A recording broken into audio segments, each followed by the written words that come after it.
everybody, and welcome to Holy Moses Take a Look, the podcast about terrible books. I'm Sheena St. James, joined as always by my lovely assistant, Paul. Say what you want to me. Oh my god.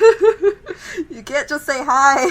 I am clinically incapable. I actually went to the doctors earlier this week, and they gave me a cream for it. You know? I love this guy. I was trying to simulate like waggling the cardboard box in front of the microphone, but I don't have anything that resembles a medicine. But yeah, no.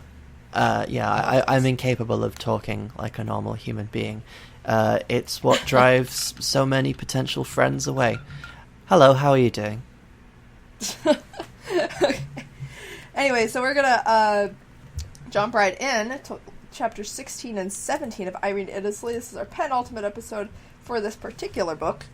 And then we're going to do The Eye of Argon, featuring some special surprise guests and other things like that. That's going to be our Halloween episode. So, But first... What? But first... A recap. What happened last time? Not a lot, unfortunately. Mostly... It's just John Dunfern pissing about being a shit. Oh, yeah. I remember. Like, we really only did chapter 15 last time because it was so unpleasant. So thoroughly unpleasant that it's like we couldn't even get through it. Yeah, like, he shits all over his employees and just tells them to fuck off. Ex-wife. And he's weird about his son. And we're expected to feel sorry for him. Oh yeah, he had this abusive and controlling kind of manner about how his son interacted with other people in education and things of that nature. Like, oh goodness. Yeah. And then where did the chapter end? The chapters always end like very unceremoniously and without much grace or flow. So it's very easy to forget what the landing strip looks like, shall we say? Right. Yeah, they end very abruptly. So it's as you've probably noticed by now, it's very common to be like, oh, and then this happened. I guess that's it. I guess we're done now. She just sort of stopped. Oh, here we go. Yeah, I remember now. The the dramatic bombshell that the previous chapter concluded on was John Dunfern getting so sad about his relationship with Irene Iddesleigh, about the marriage that he sabotaged, essentially. I know. By writing her out of his will. Yeah, like that was the big thing, and I'm just like, why didn't he do it like 6 months ago? Also, what bothers me about this, the fact that it's being written about now, is the fact that he was willing to flowers in the attic her away, but he wasn't willing to write her out of his will for cheating on him. Like, he was literally gonna just leave her in the death room. And he did, for like a year. And she was still in his will, so if he died before her, she would be this rich beneficiary who still lived in the fucking death room. And what would that could possibly accomplish? And like, John is so petty anyway, you know. It does baffle me he didn't do it already. It baffles me that it wasn't the first thing he did. Because we've already... And he doesn't... he's already been characterized as much as Amanda McKittrick Ross can characterize anyone in this fucking atrocity. As petty. Like, he fucking... I mean, this is with modern reading and modern hindsight, but like, you know, he loses his mind over his soon-to-be wife like talking to someone, you know, even without all the details. Like, he already gets jealous at the drop of a hat and petty without much provocation. And he doesn't confront her about it. He doesn't call the marriage off. He doesn't do any of those things. He doesn't actually get his shit together. It's frustrating. It's and only now. Well, I say only now, but now he finally takes matters. He finally did something decisive and not just shitty and insane. Yeah, he does something. He does something that at least looks like moving on, you know? Yeah, it's like, why didn't he just divorce her? Yeah. At any time. Like, he had so many opportunities, and he totally has legal grounds to do it.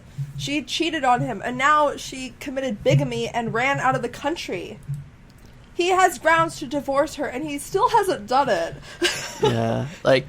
Because he's a petty piece of shit. Like he could just get remarried to someone who's, you know, a total airhead. I love that the legal proceeding that he chooses is, like, changing the will and not divorce. Yeah, like, she doesn't necessarily have to be around. Automatically, yeah. Like, divorcing her would automatically, like, nullify her status as beneficiary anyway.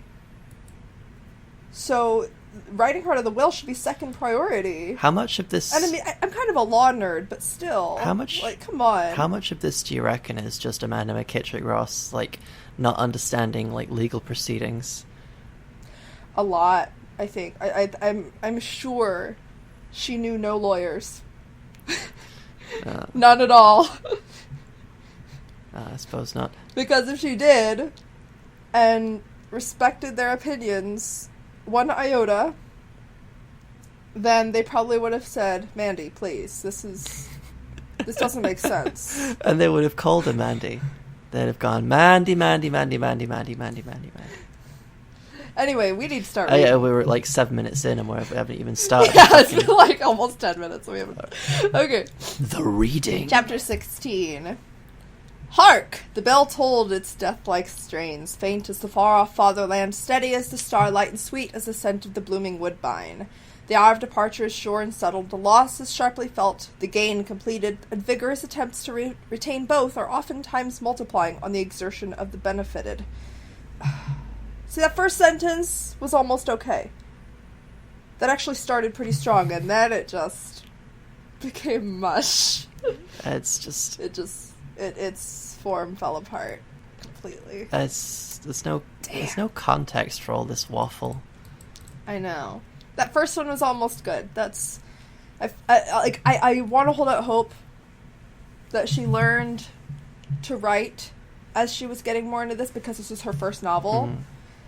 But that does not seem to be the case. Yeah, it's just very telling that she learned nothing during the time she wrote this. Yeah.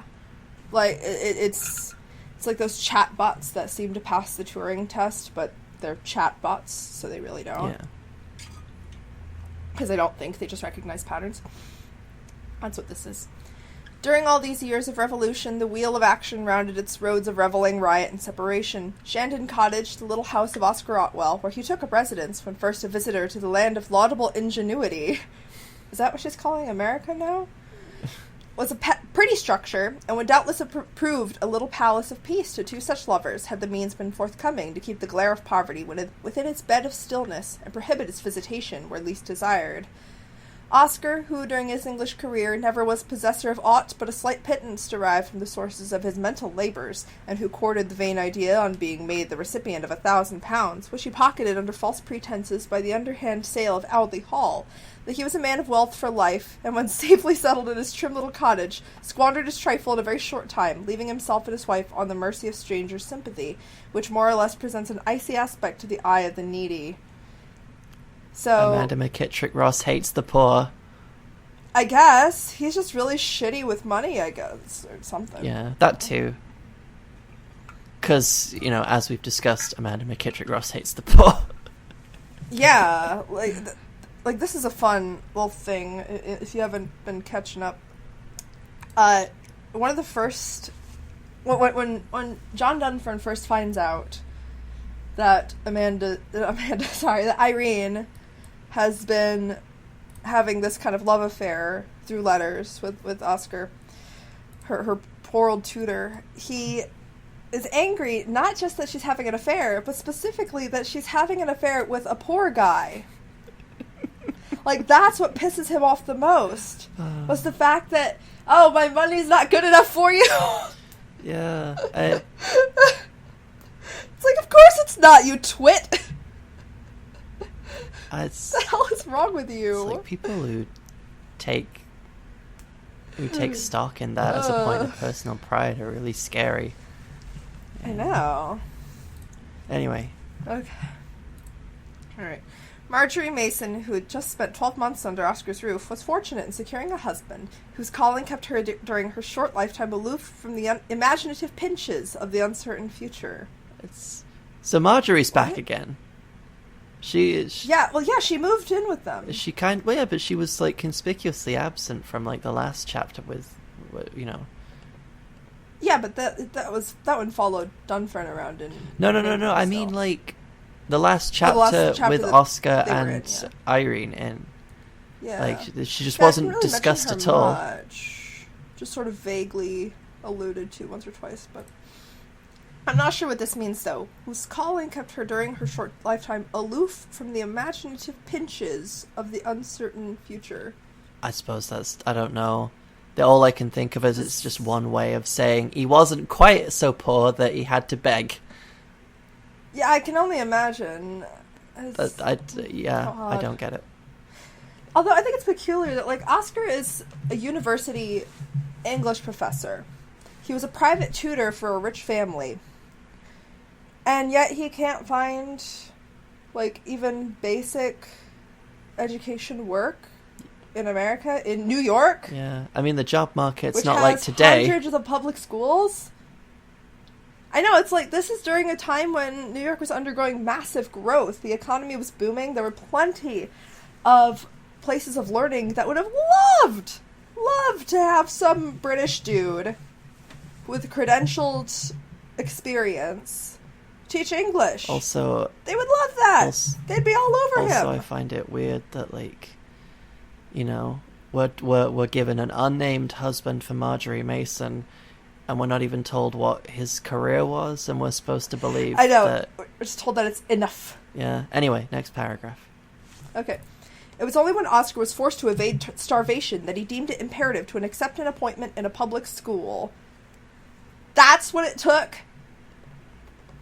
He is so irresponsible? Why is Irene like him so stupid? I don't know.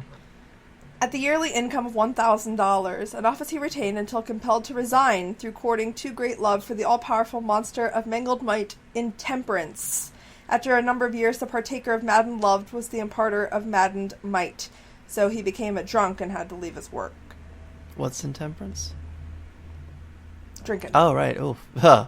Because temperance is, like, sobriety. I was a bit slow on the uptake there. Yeah. I'm going to check what the equivalent to $1,000 a year. $1,000. $1,000. Okay, so the farthest back I can go is to 1914. But it said $1,000 in 1914 had the same buying power as $23,652.50 in 2016. Whoa. So that's not a bad living, considering this is the late 1800s. Radical, dude. That's a lot of money. It's really not. It's a low income, but... It's more money than I have. I know, but I'm just saying, you know, for a teacher, for a full-time job, that's not a great living, but it's kind of a living. It's, you know, just above the poverty line. That's true. I'm just... I'm sitting here thinking I'm not going to earn that much in the next year. So... I don't know, but I mean, anyway, it's still, like... This is all very sudden. Yeah, this like, he waited until the last second to accept a job offer. And this is... And then had to leave it because he started poeing it up, you know, drinking. This is a fucking theme with, like, with Irene's work, is that just... You mean Amanda's work? What? Amanda's work. Work. It's just no precedent, especially just no build-up. Mm-hmm. You know, just, oh, and this happened, and oh... And then everything went to shit. Yeah, which is fine, like but, like, only if you pace it right. Anyway. Yeah, okay. Okay. With beastly force did Oscar Otwell enter Shandon Cottage on the night of his open dismissal from Waketown Public School, and arousing from sleep his wife with monster oaths inflicted upon her strokes of abuse which time could never efface. What the fuck? Ah, it was now that the actions of youthful frivolity stood before her mountain high and baffled her sickly retort. It was now she pored over her journal of events, which seemed a burthen unbearable for such a fragile frame, and begged the credit side to be forever closed to her view, whilst she prayed that the debit be left open, until she would enter therein all her past debts to him whom she deceived, deluded, denounced, and despised. What the fuck? So, Oscar has just turned into an abuser and a Yeah, like a drunken wife beater now. Cause, all of a sudden. Because that's what the drink does. Oh, it does. Yeah. But like... But Oscar was characterized as being the gentle, compassionate alternative. But like I said, as much as Amanda McKittrick Ross can care to characterize these people. I know, it's like, Oscar's not a person. He's like... At this point, he's a plot device who does whatever Ms. Ross wants him to do. Yeah, that's what he is at this point. Like, all of a sudden he's really good for Irene, and then now he is a disgusting man. Yeah, and also, like, And this is another way of, like, Irene being punished for leaving John Dunfern, I feel as well. And now it says she's trying to, I don't know, like, seeing if she can get back with him, like, in her mind, because it says that all her past debts to him who she deceived, deluded, denounced, and despised, which, by the way, are two pairs of synonyms. There's, yeah. You know, like, you could cut out 50% of that little bit. Yeah. It wouldn't be a problem, but anyway, it's... I'm really baffled as to why this is happening. Like, from a thematic point of view. Like, what is Amanda trying to tell us? What's the moral of this story? Don't be a woman. Yeah, don't commit bigamy don't dare try and escape your... Don't escape your shitty abusive husband. Yeah. Or you'll end up with a shittier, more abusive husband. And you'll have no money. Yeah, I feel like this is just a whole diatribe on women that she doesn't like, and yeah, that's what it feels like. Anyway, let's keep going. Okay. Next morning mended matters little for Oscar Otwell's wife. Still raging with drunken horror, he lavished upon her torrents of insinuations, which she found impossible to overlook, and which forced her to take refuge in the house of the Reverend Bertram Edgar nearby. This man of true piety, at whose church she had occasionally worshipped, extended the refuge she presently implored, and proved instrumental in securing for her the position of governess in a nobleman's family some miles distant.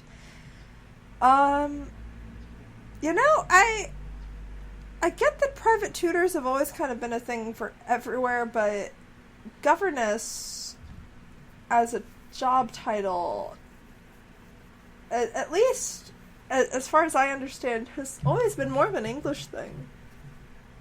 I mean, it might be different in New England, I'm not sure. Any of y'all are from New York area and happen to know some local history, let me know in the comments, but that seems kind of like a weird Britishism. Also, again, like, incredibly condensed set of actions. Like, all of this must have happened within, you know, an amount of time. Over the course of just a few weeks. Yeah. Also, I love that, you know, she's gone from being Irene Iddesleigh to Oscar Otwell's wife. We haven't the titular read her character name in a while.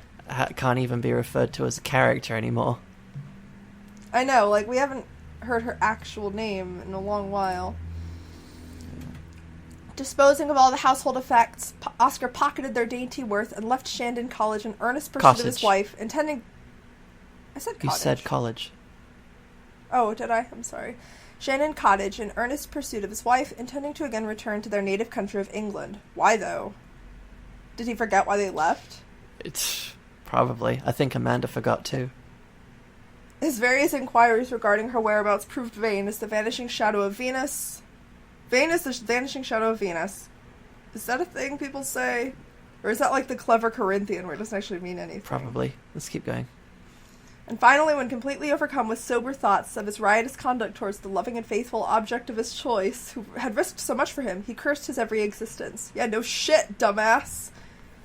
A few weeks found him in utter destitution, without either house or chattels to illegally dispose of in case of emergency, and lined his pockets of pauperism with coin of dishonest stamp and flashing forgery. Unsuccessful in his worthless attempts to further manifest a standing in the literary world, and being driven almost crazy in his eager efforts to ascertain whither his wife had bent her footsteps, he, in a moment of madness, resolved to resign himself to the ever-anxious defender of satanic rites, who prowls about in ambush until safely securing his prey with the crooked claws of callous craft.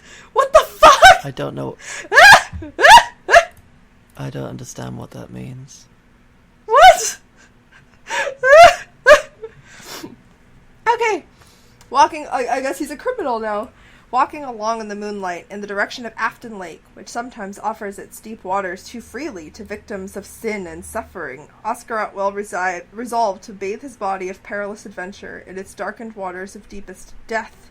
Never more to face the troubles and trials of weak man and share them with weaker women. Never again to approach the wife of his bosom with language of lowest type, or lift to her head, which he so often had. Lift to her the hand. Lift to her the hand which he had oft sworn should extend to her the aid he now must seek. Blech. Sorry. Arriving at the water's edge, Oscar Otwell divested himself of his scanty attire, and in another moment... Sorry, we never get very many details about the characters and what they wear. It's so hard to build a picture of these people. So just scanty attire. Scanty attire. Oscar Otwell confirmed for slut. Yeah, gosh. Arriving at the water's edge, Oscar Otwell divested himself of his skinny attire, and in another moment was struggling in the freezing element which soon should shroud his future with robe of blackest doubt. So, does that mean he tried to kill himself? I'm pretty sure that's what she's alluding to. Like, she's wasted, 2 paragraphs on that. Yeah. She's spent, 2 paragraphs saying he was contemplating suicide. He went to the lake, Mm-hmm. Yeah, that's all she had to say. Yeah, sometimes it's okay to use euphemisms or even florid language to describe something, but there does come a point where you're better off just saying what happened. Yeah, otherwise, you end up with a situation like that where you even had to ask, Yeah, at first, I thought he was because it said something about satanic rites who prowls about in ambush. I was like, what the hell? At first I thought he was going to become a serial killer or something, which, given how wild this book gets, would not be out of question. Yeah. But then it turns out he's just going to dunk himself in the lake. So, it's very confusing. Dunraven Hall was situated only a mile from Afton Lake, and was inhabited by the Honourable Eric Eustace, a nobleman of unbounded wealth, whose extension of charity was both wide and varied. It was in this family that Mrs. Otwell was fortunate enough in securing the positor before referred to... Securing the position. The position? Positor? What the hell? What is wrong with my brain? Securing the position before referred to through the instrumentality of her spiritual advisor. On the night that Oscar Otwell resigned his worldly career, there beat one heart in Dunraven Hall with wild emotion. Mrs. Otwell, just call her Irene, retiring to bed as usual, found sleep had altogether fled, and rising from her springy structure of restlessness, dressed herself and paced the bedroom floor, enveloped in dread. She was convinced something was about to happen. Can I just... Amanda... She finds the most interesting way to say the most mundane shit. It's found sleep had altogether fled, and rising from her springy structure of restlessness. I know. Just call it a fucking bed. My Maybe God. She doesn't want to rhyme. Well, that is true. But I'm just... But she could have just said, and rising, dressed herself, and paced, it's she could have cut almost every word out of that clause. Climbing out of bed, none of this, springy structure of restless... I know, anyway. So pretentious. Continue. All right. Dressed herself. Yet she was convinced something was about to happen, and struggling in her great efforts to baffle the fear that haunted her night and day lately, she resolved as soon as daybreak peeped its cheerful face through her window, to take a walk along the road in order to cast her fears upon the highway of forgetfulness. Wrapping herself in her warmest cloak, she soon was found walking rapidly along in silence on the road that swept around Afton Lake. She had not gone far when people were seen to mount the fence that conducted them to the nearest point of its watery expanse, which lay about 50 perches from the main road. Courting her curiosity with nervous fear, she walked along, wondering what had happened to attract such crowds, and finding it rather difficult to refrain from making inquiry from some of the gathering, who by this time had hurriedly been retracting their flighty footsteps from the imaginative scene of death. Mrs. Otwell, modestly approaching a female who swiftly hopped over the fence in tears, asked what had happened. "Oh, madam," cried the woman, "the clothing of a gentleman was seen early this morning, as David Gillespie, a labourer, was engaged at a drain hard by. It was neatly folded and deposited on the brink. Surely someone must have been demented and drowned himself in Afton Lake. The authorities are now on the spot and refuse to mention who the gentleman is." God. No one talks like this. No. It's just...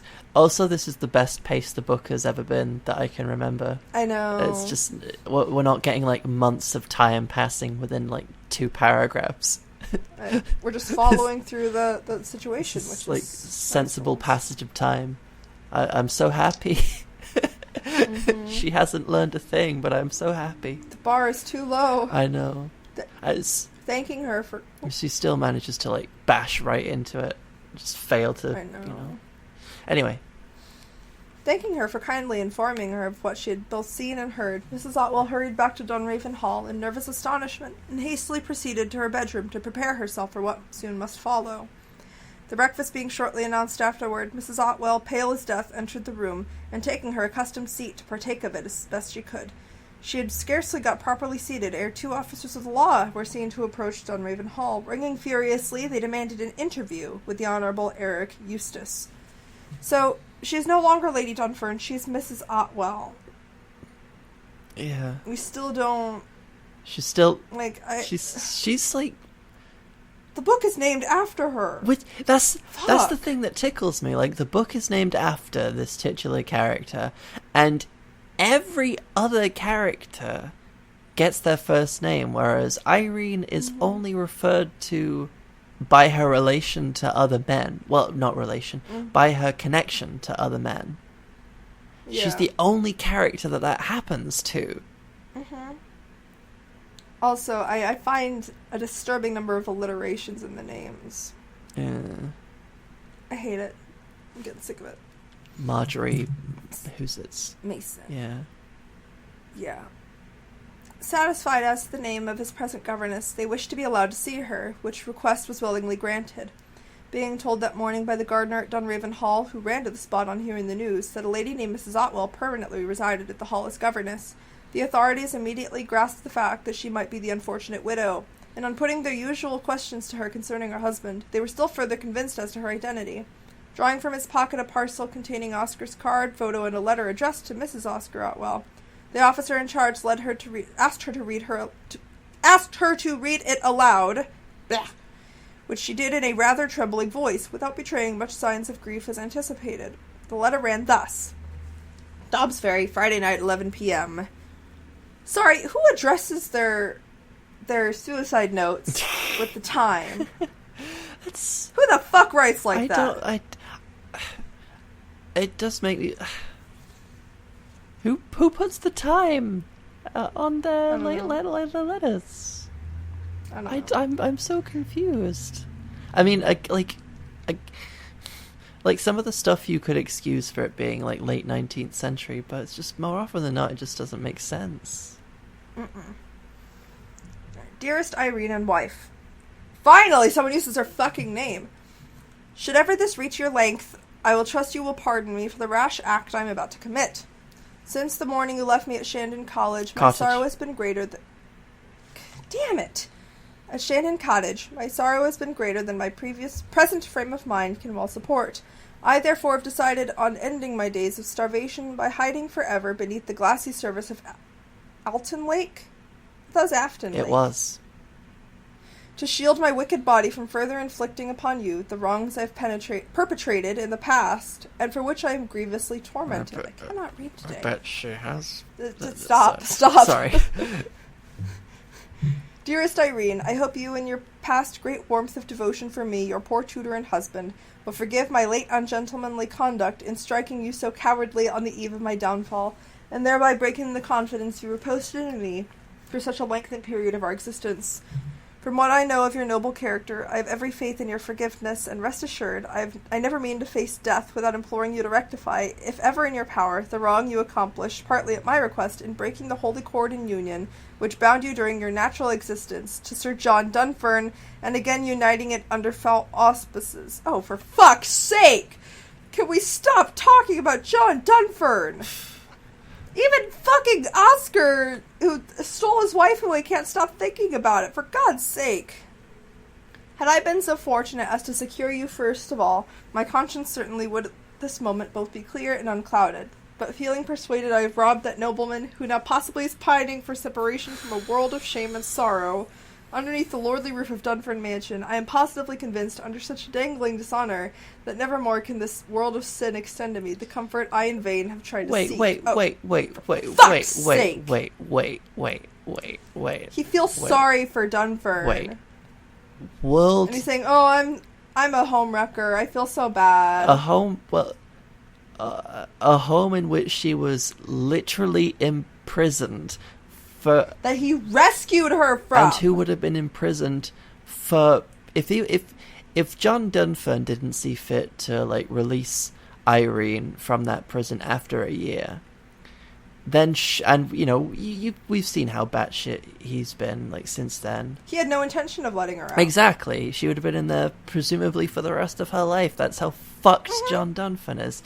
And Oscar feels bad for not being honorable for stealing her away. Yeah, it's just that's that's just what Irene wants to hear. Read from a suicide note. I know, right? It's so fucked up. And what pisses me off about this whole perspective, and this is a personal thing, but as somebody who was a homewrecker and did my part in breaking up a really shitty abusive relationship, I really can't. I really can't relate at all. No. I would never say, "Oh, I feel so bad for wrecking your relationship with your shitty ex." No! I'm not gonna apologize for that shit. Fuck that. God. Anyway. This is the worst suicide note. 1 out of 5 stars. What? Yeah, I wouldn't get drunk and hit you, though, so. I guess it's moot. That's true. Okay. Awake then, my beloved, to whom I attach not the slightest blame, to a sense of feeling injustice, and go, I implore of you, and cast yourself at the feet of him and beg his forgiveness. What the fuck?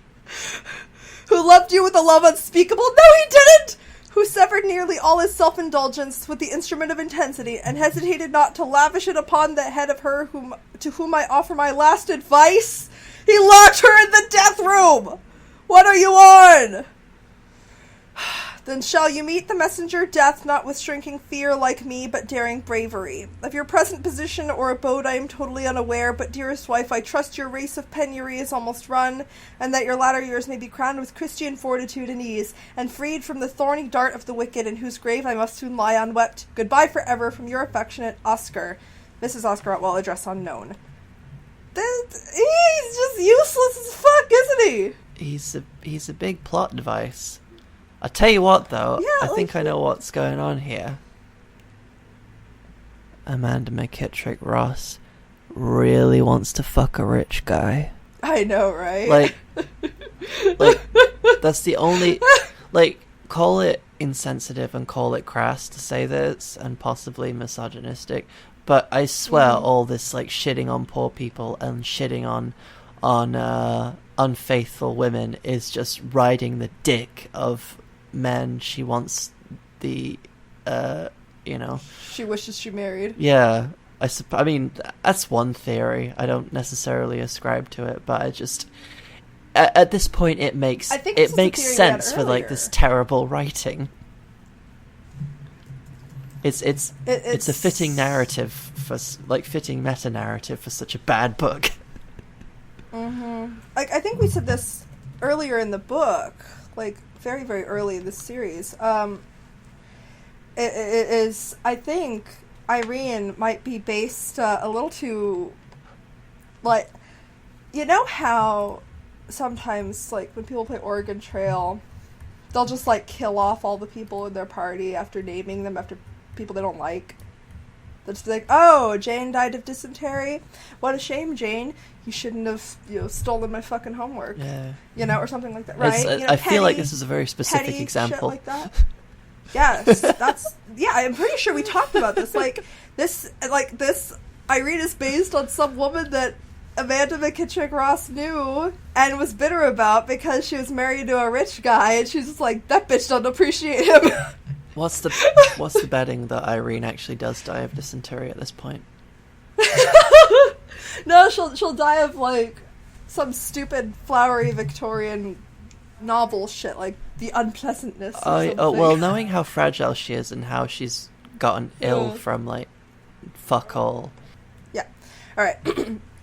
Folding the letter and handing it to the officers, together with Oscar's card and photograph, all of which would prove indispensable for their future use, Mrs. Otwell quietly moved again to the breakfast room and, strange to say, finished her meal in silence.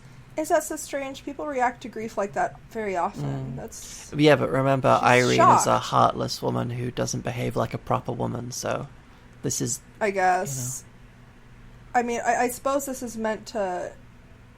I suppose the quote-unquote correct response should be to burst into tears, but, like, that's really common when someone is, told that somebody they care about is just dead. Yeah.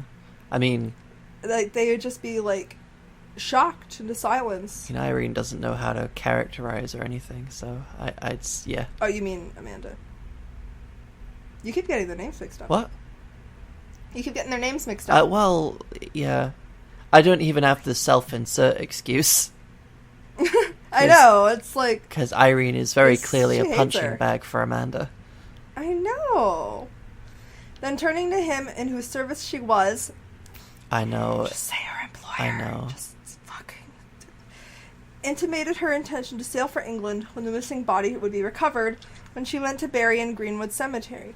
She lingered on in eager expectation of casting one final look at her husband, but week after week died away without any sign of it being forthcoming, and all hope being fled. Mrs. Otwell resolved to lose no further time in returning to her home of nativity, in order to obey the last instructions from the hand of Oscar Otwell, from whom she was reluctantly obliged to part in the manner described. That is so clinical. She doesn't really know how to... Amanda doesn't really understand how to convey emotion. What a surprise. No.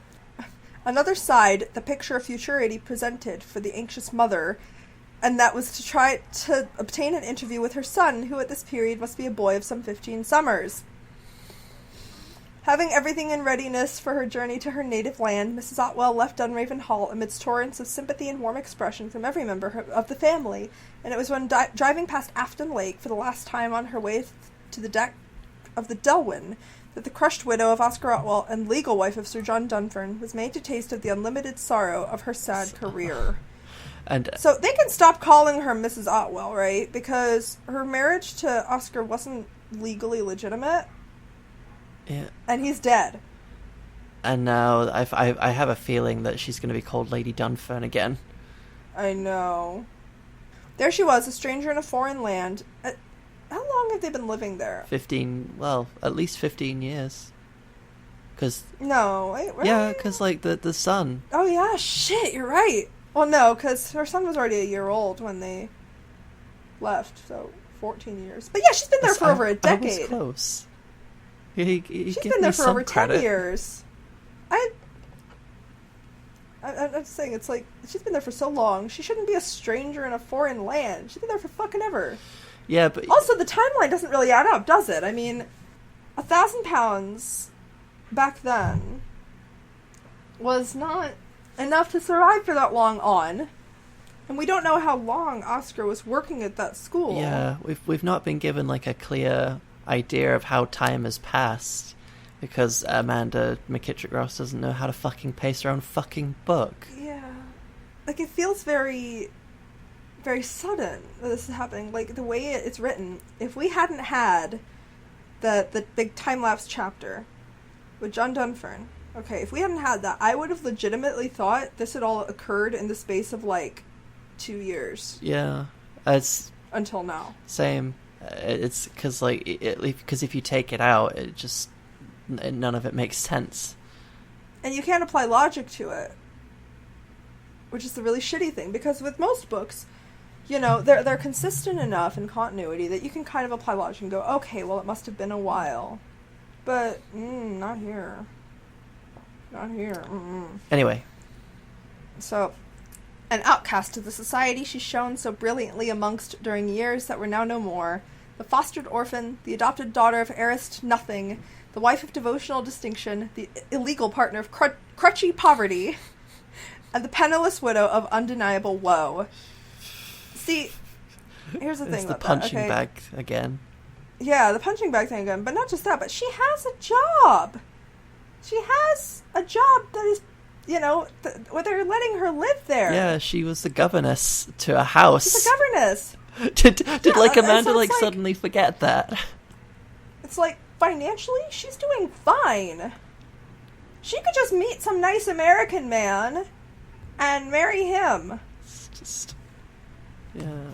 But no, she's crawling back to, 'Cause... you know, to John Deathroom Dunfern. Are we calling him that now? Is that his wrestler name? No, you're right, that sounds too metal. To the fish baby. And it's like, really? What the fuck? Who does this? She's never met another woman in her life, I swear. Oh my god, next Okay. paragraph. She was not even granted the ghostly pleasure, ew, of viewing her lover's lifeless body. Wow. Ew. Wow. That would have ended her... Sorry, that's gonna would've- haunt me. I know, that's kind of... Ew.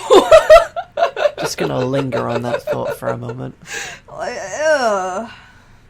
Amanda McKittrick Ross That would've- confirmed for Necrofucker. I know, right? It's... And I know that's not what she means. I know that's not what she means, but it's just... Ugh. It's like clarity of It's just phrased that way. It's communication. really kind of gross. Go. Alright. That would have ended her thoughts relative to him, at least for a time, but as matters stood encircled in doubt, there was nothing left save trouble and anxiety for her whose futurity must ever be shaded. Just say future, for fuck's sake! Futurity is not a word, is it? Is it? I'm gonna check. I have to look it up. It is a word! Fuck! It is actually a word, but it's not... I don't think it's being correctly used. Because here it says, the future time. Okay. It's a noun meaning the future time or a future event, or the renewed or continuing existence. Alright. It's well, I guess it works. I guess technically it works. But it's being used in a way that's just so very pretentious, you know. Ooh, look at me, I know these big words. Yeah, it's Amanda McKittrick writes the way she thinks intelligent writing looks like. Yeah, like remember what I was saying? Like even on writers of episode her 2. era were not even the good writers of her era were not this pretentious. Even, super flowery, flamboyant Oscar Wilde, who I love with all my heart, like, he never pulled shit like this. You understand? Because he wrote, first and foremost, to convey ideas. Yeah, he understood clarity of meaning person. and of purpose. Yeah. Anyway.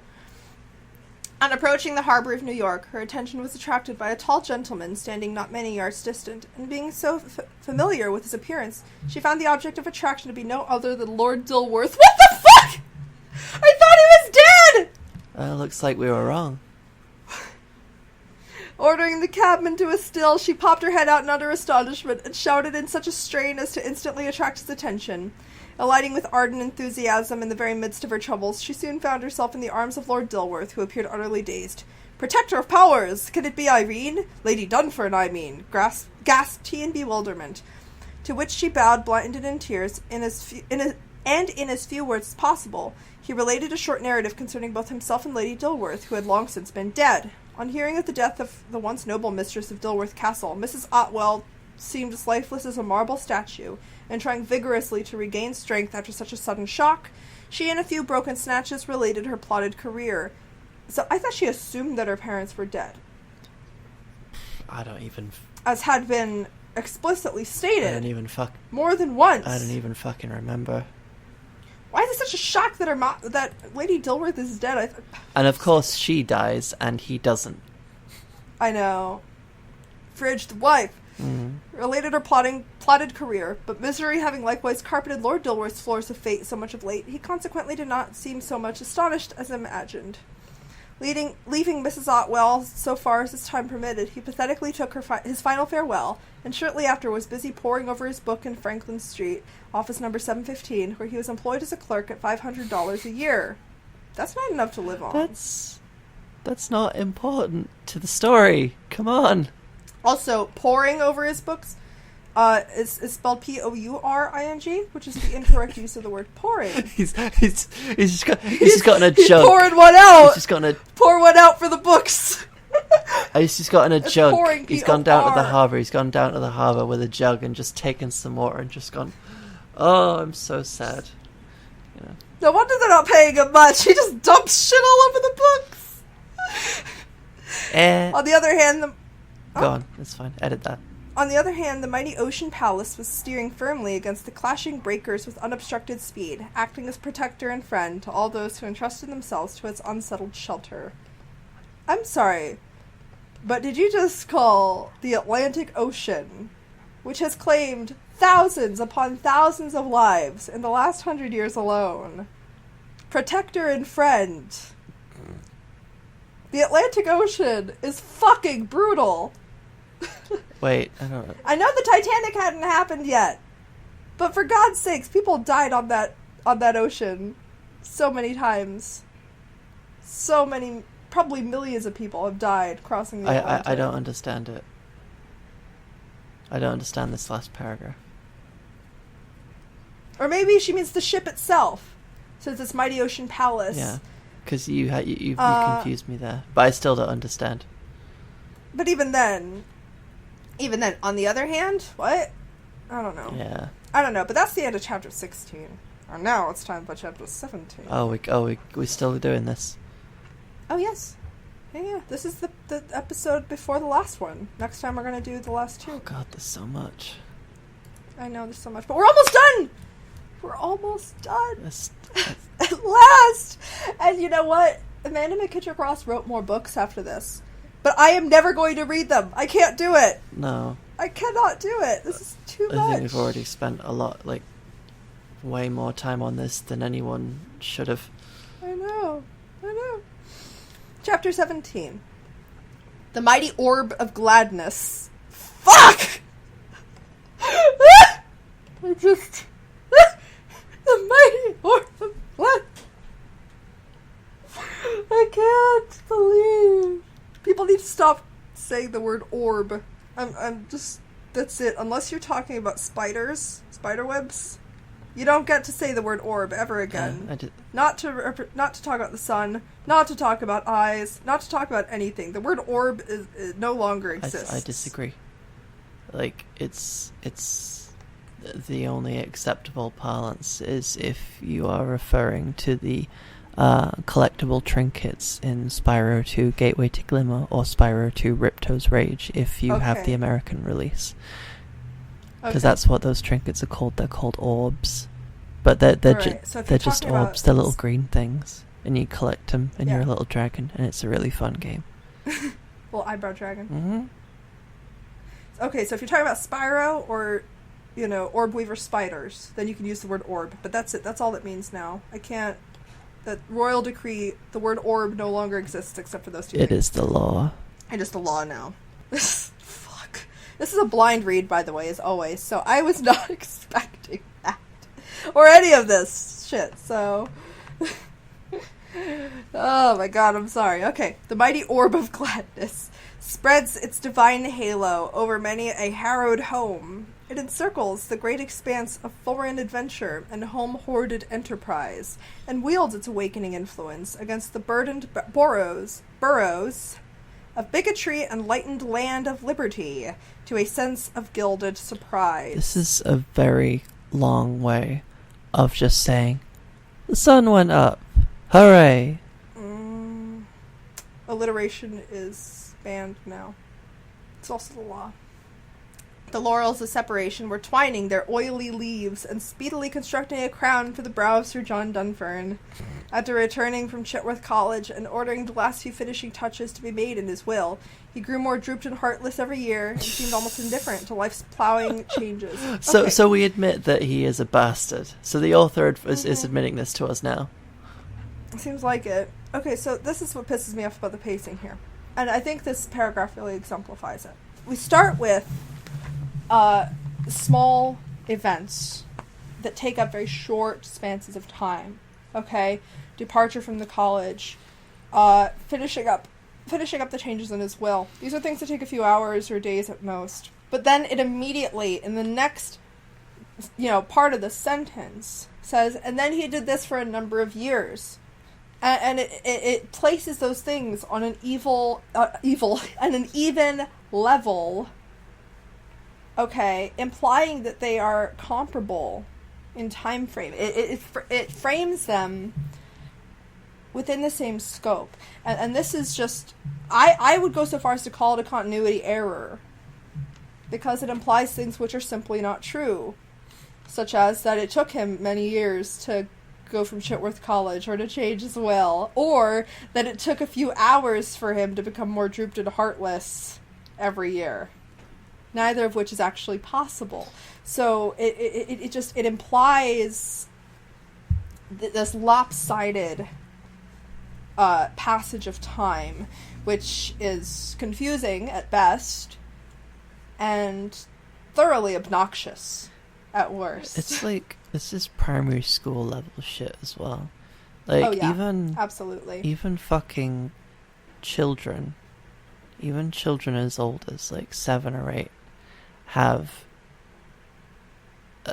started to develop an understanding of how a story should flow and how one event should move from A to B, and they learn as much. That's why you get taught how to write stories, like, even if they're not, they don't have to be like Shakespeare or whatever the fuck, but you learn how to write stories, you learn how to write creatively, because you need to learn how to convey ideas in interesting ways so that, people aren't bored to tears by just hearing you talk, Yeah.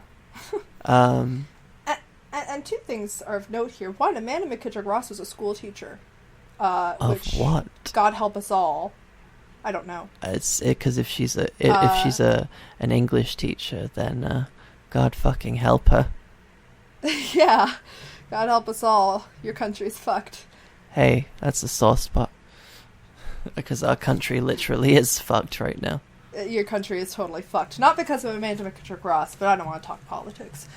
A second thing of note is usually by the age of maybe 11 or 12, I think the average kid who reads an average amount, okay, a couple books a year, maybe more, and I'm not just saying just for school, because most of the children I knew growing up, even the ones who were not really voracious readers, they read a few books per year, full chapter books. Even if it was something simple, like, I don't know, Captain Underpants, for instance, it was still something that, that gave them a perspective of how words were used to convey a story on just most basic level. And so by the time they reached 6th grade or so, it's very uncommon to see that kind of just utter lack of nuanced understanding of one's own native language.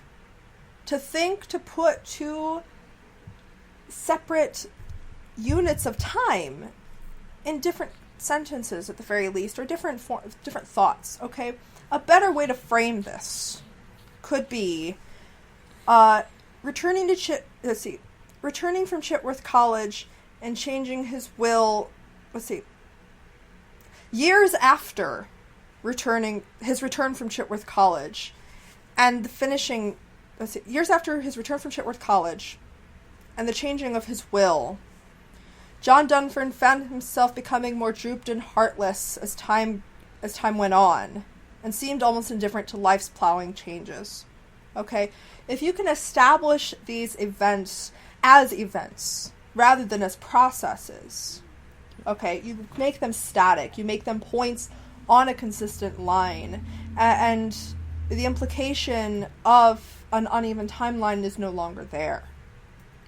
But by placing them as processes within a larger process, you're basically like trying to use two different units of measurement. Yeah. And this ties into the way she constructs sentences as well. Mm-hmm. That's like, I can't understand if this is just how she thinks intelligent people write, or you know, like she's just artificially elongating sentences for no good reason, which is why the whole him who, she who, and like unnecessary like alliteration comes out. When I can't tell if she's just trying to make her writing distinctive by going against convention and making sentences that obfuscate meaning and combining them with more sentences that obfuscate meaning entirely. And the thing is, she's not just going against convention, she's going against instinct and just the basic cadence of how English moves as a language. And I think most languages are like this, at least Western languages. I don't know a whole lot about complex grammatical structure of non-European or American languages, you know, but it's just typically in English or Spanish or French or German or Latin or, most languages that of Western origin, you don't mix that proverbial oil and water of different units of measurement unless you have some kind of, again, to continue this metaphor, I suppose, emulsifier of some kind of changing that unit. Like, you can't do it in math. Why could you do it here? And this is just an intuitive thing. This is something that just doesn't sound right. And it seems like that is sacrificed readily in favor of trying to sound smarter. And that's just the definition of pretension. It really is. We've spent a bunch of time just shitting on the writing style. So let's get back. Well, the writing style is a big part of why it sucks. True, but we're like an hour into this recording, and we still have barely halfway through this second chapter. He felt acutely the information imparted to him by President O'Sullivan regarding the wife he now forever despised, and who unlawfully belonged to Oscar Otwell. He even felt more severely the effect of such on account of his beloved boy, who was steadily endeavoring to increase his slight store of knowledge under the watchful eye of the most scholarly personage of the day. Have we gone back to chapter 15 now? This is, this feels so repetitive. He knew ere long, owing to his present state of health, brought to such a low ebb by the mother of his son, get over it, that he would be obliged to open to Hugh the book of nature as it stood past and present, and instruct him on its disagreeable pages. I don't understand what that means. Don't explain it to me. No, I don't either. The thought of opening up the past with its stains of dissipation had perhaps acted on the mind of Sir John more severely than the reality. Yet he must brave himself for the trial when opportunity offered, lest it might be too late. The time for Hugh Dunfern's 4th summer vacation was close at hand. The boy's genial manner, affability, and frankness gained for him hosts of friends at Chitworth College, and equally numerous were the sharers in his sorrow on receiving a telegram a very short time before his summer holidays commenced that his father had taken suddenly ill, and asking him to delay as little as he possibly could during his journey to Dunfern Mansion, which must commence immediately. The poor sorrow-stricken boy, who was deeply attached to his father, was quite overcome with grief, Bidding goodbye to all his college companions, and taking affectionate leave of his masters and President O'Sullivan, he left the much-loved seat of learning, never more to compete in its classes of clever instruction and high moral bearings. Never again to watch with craving eye the distribution of letters, and rejoice on observing his father's crested envelope being gently reached him by the President, and no more to share in the many innocent games of youth, at some of which he was an unequaled expert. So wait a minute. His father is sick. That doesn't mean he can never go to school again.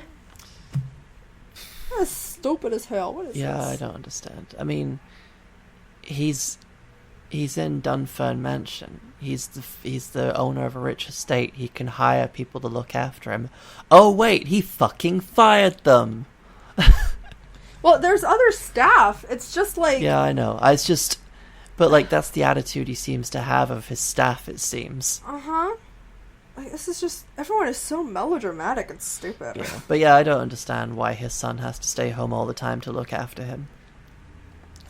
It's like, even then though, even if Dunfern is dying, which I assume is what's happening, there's nothing that says he can't go back to school after. Yeah, I don't...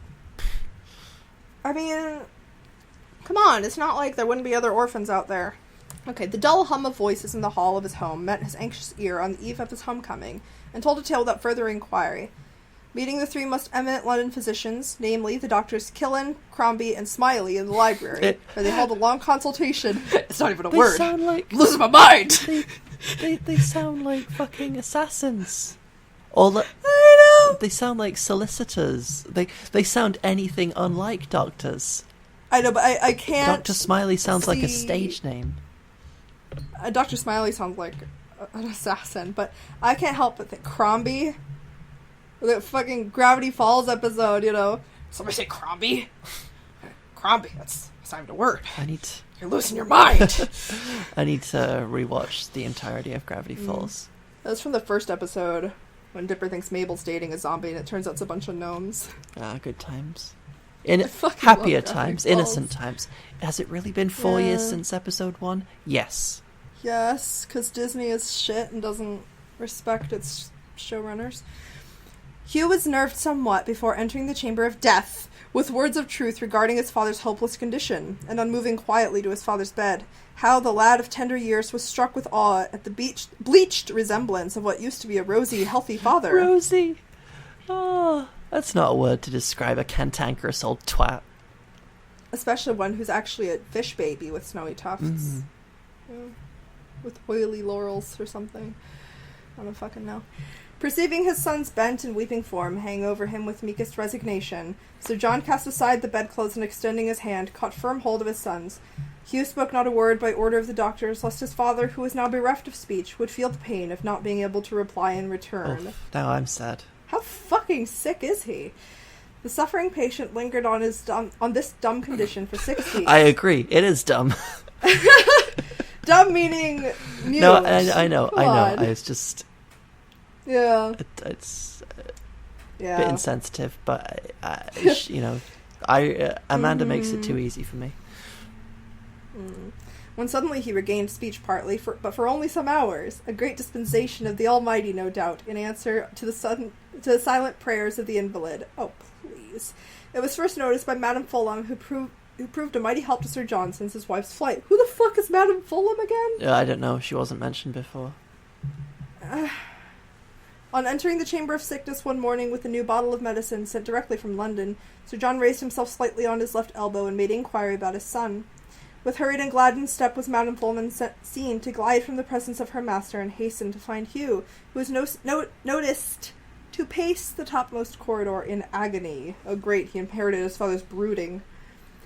On observing his father had regained speech after his paralytic attack had somewhat abated, how great was his son's delight! Drawing forth a chair to the bedside of his august patient, Hugh, quite unprepared, received the awful intelligence of his mother's conduct in life from the lips of the afflicted, who in broken accents related the tale of trouble which for years had kept him a prisoner to its influence. Ugh. So did he have a stroke or something? I wonder... Is that what his deal is? Because I really can't, for the life of me, figure out why he would suddenly just, after a decade and a half, just go, oh, I'm so obsessed with this wife that I tried to imprison that I've suddenly become sick with grief. It's hard to tell when, like, Amanda won't even fucking explicitly say what's wrong with him. Yeah. Like, I'm inclined on a logical side to assume that must be the case, but on the other hand, we can't apply logic. And after all, she mentioned that Tom, whatever his name is, did die of apoplexy, which is a stroke. So you'd think that that's what would be talked about, but I don't know. This shit make no sense. Taking his son's hand in his, I thought he already did that. So John Dunfern, that was before. After audibly yet a little indistinctly offering up a prayer of thanks to him who never overlooks the words of the just, fuck you, for his great mercy and again enabling him to regain his sense of speech, of which he so lately had been deprived, began, quote, my much loved... Oh, what? That's the thing. Oh, sorry, I'm reading ahead. And not reading ahead. I'm just looking ahead, skimming ahead. And oh my god, this isn't dialogue. This is a straight up monologue. You guys are in for a ride. Oh, fuck. Alright. Here we go. My much loved and faithful son, I, your father, the fish, am now stricken down in the middle almost of manhood. He's 55 years old. Middle of manhood. He's past middle. And am much sensitive to the fact that a short space of time, yea, a short space too, must inevitably elapse until I shall be ordered from this temporary abode, which now to me seems only a floating speck of shelter in the great ocean of time.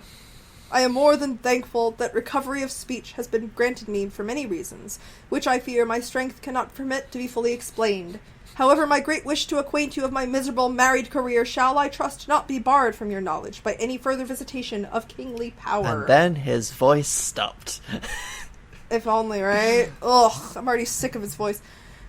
Like, just of hearing him, of reading him talk. You are aware, my son, that this mansion, which soon shall own me no more, has been the scene of my frolicking boyhood, my joyful manhood, and I must now tell you the undying trouble of a blighted married life. Joyful manhood, indeed. Your mother's name was Irene Iddesleigh, the orphan daughter, I understand, of one... He said it. We finally have gave the her titular character. Name. A named titular character, like 17 been? chapters into a 19-chapter book. Christ. Fucking incredible. No, I mean, he said her name before then. What? Like, early in the book, before she was married. He said her name a few times. Yeah, but, like, this is after so long. Yeah.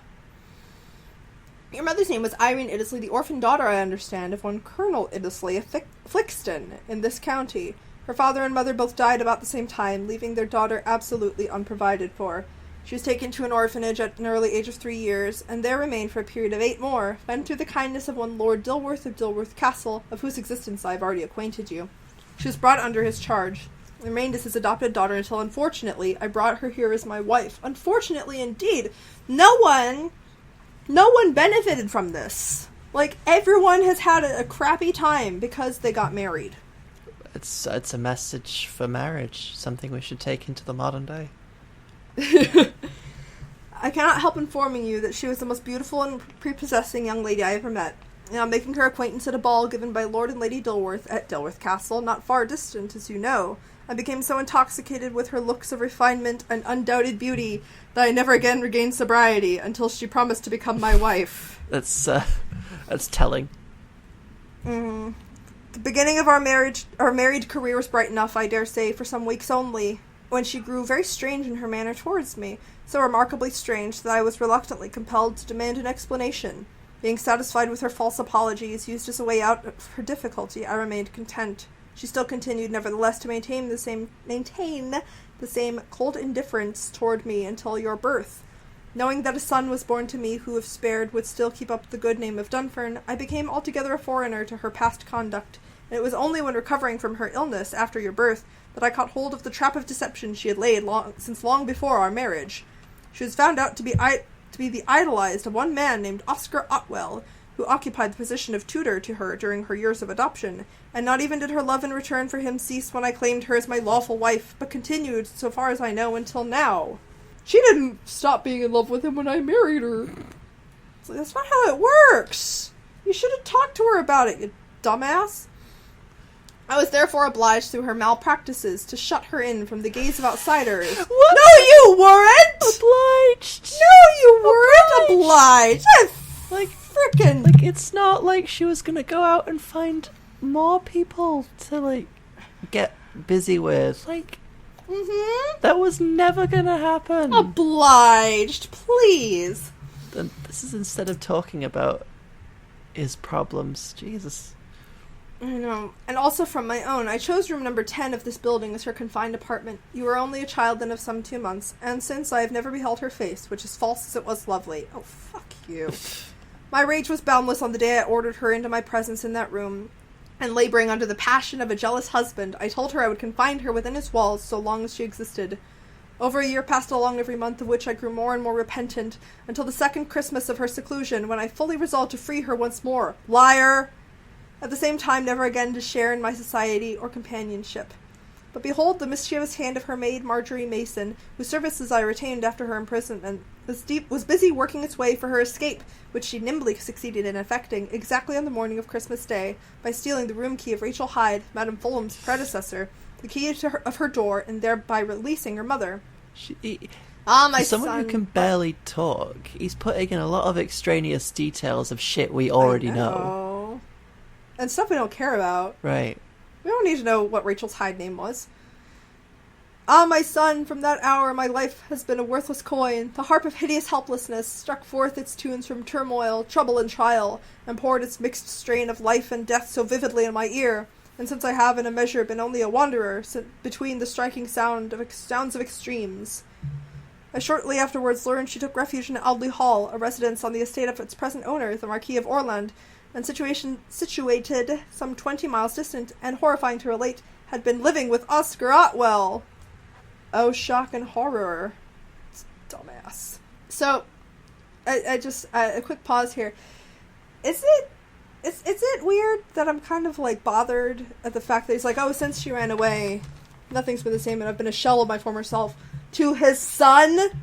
Yeah. Who idolizes him? And it's like, you fucker. And this is all because he couldn't, like, his teenage son, no less. This is all because he couldn't, like, build a life for himself. This is on him. This isn't on Irene. Because he couldn't be bothered to just divorce her, kick her to the curb, and find a different wife.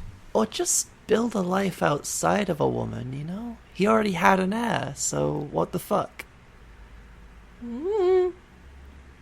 I don't know. I mean, I assume he would want to... Well, no, because he didn't...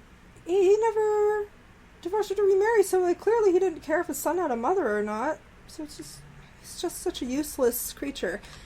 The dreadful news of her conduct irritated me, so that I only in my last will and testament bequeathed to her what would grant the ordinary comforts of life, provided I predeceased her.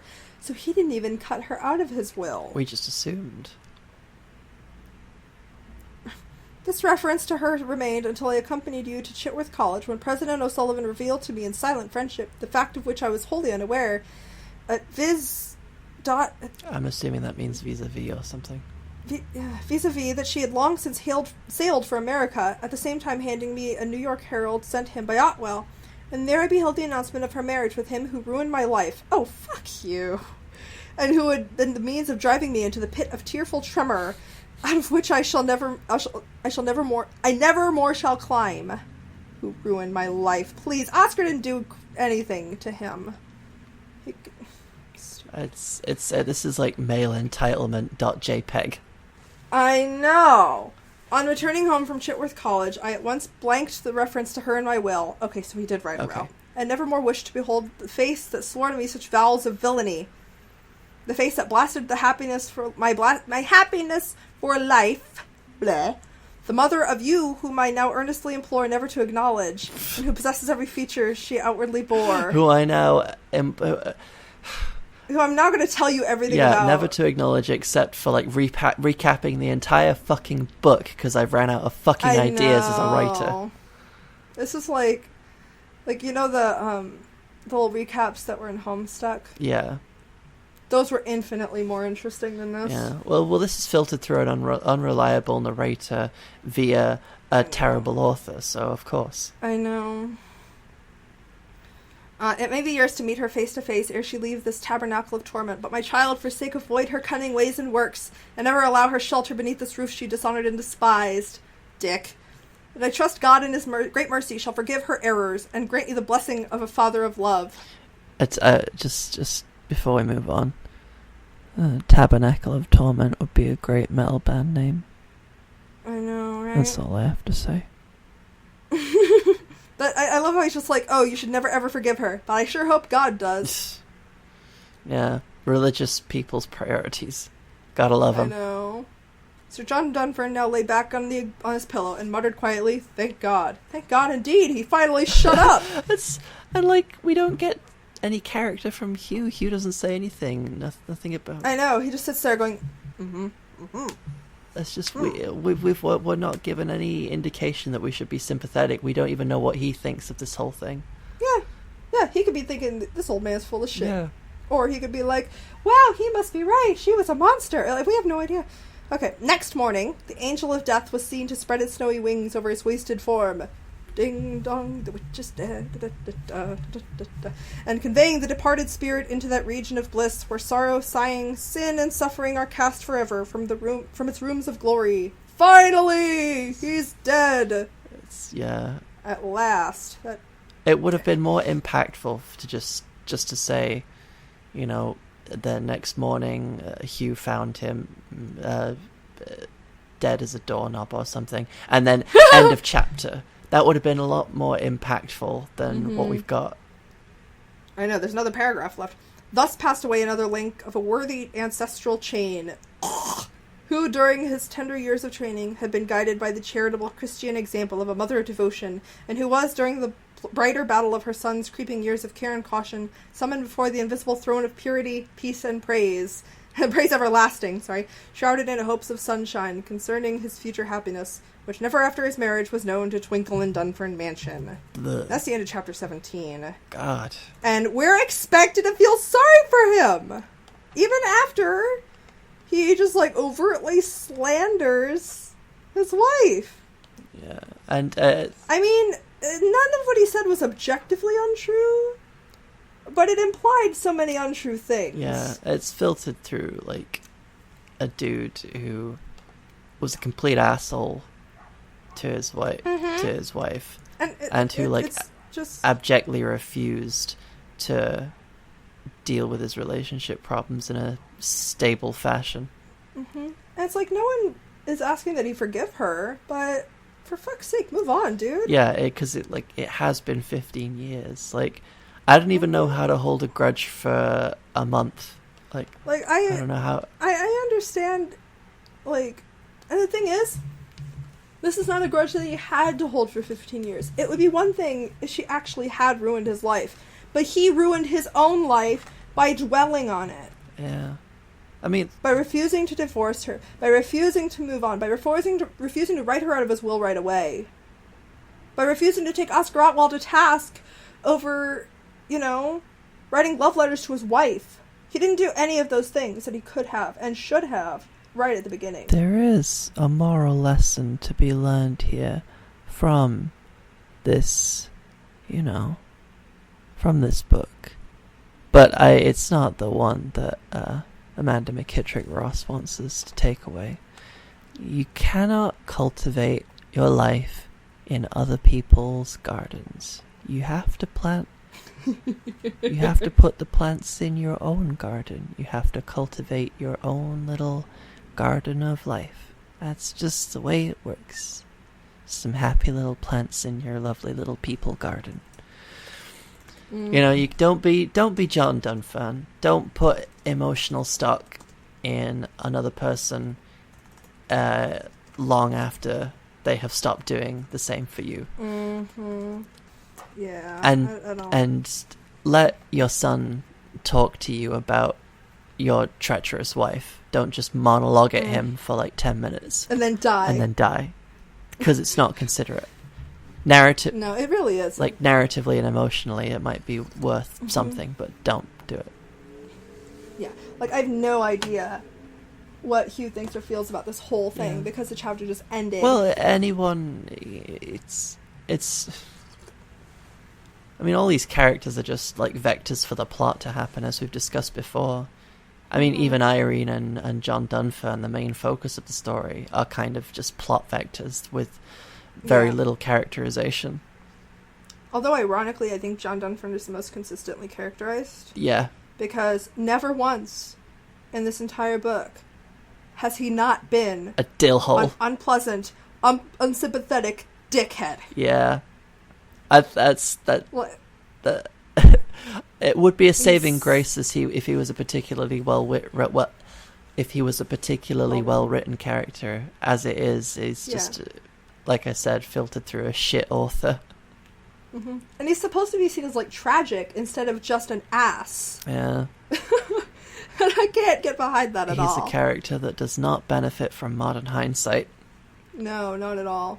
And I can't even imagine that he would have benefited from contemporary views either, because think about it, this is the same time period in which Henrik Ibsen wrote A Doll's House, when that debuted on stage, okay? And A Doll's House is about a woman named Nora, whose husband, what was Nora's husband's name? Doesn't matter what his name is. But her husband basically coddles her and shelters her away and treats her like a child. Okay, like a little doll. And he doesn't treat her like a person. He doesn't respect her as a person. He just, like, he lets her be a plaything for him, essentially. And she doesn't really understand why that's wrong at first, because her father did the same thing. And then, like, there's some blackmail and other plot shit. But basically, at the end, she goes, "You haven't been treating me like a human being. You haven't seen me as your equal in the whole time we've been married. You never loved me. You just thought it charming to own me. Fuck you." And she leaves him. And this is a very progressive play even now, and this was written at the same time period. So I really can't...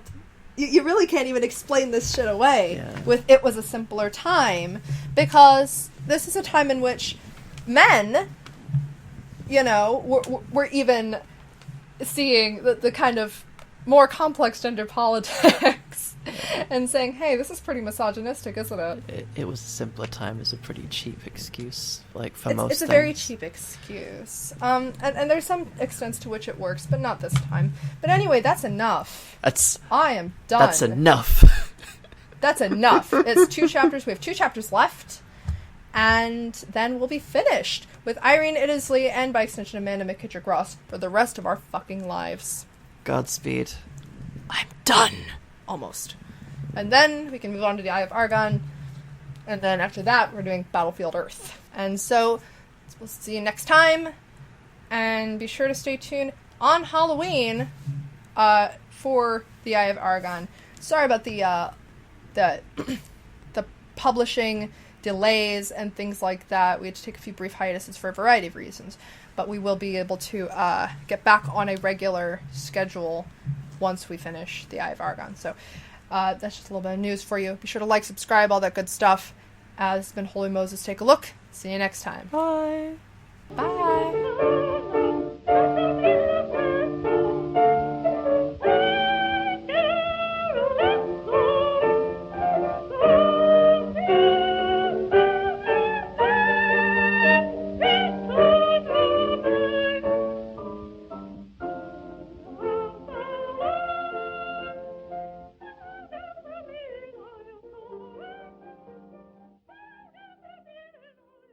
Bye.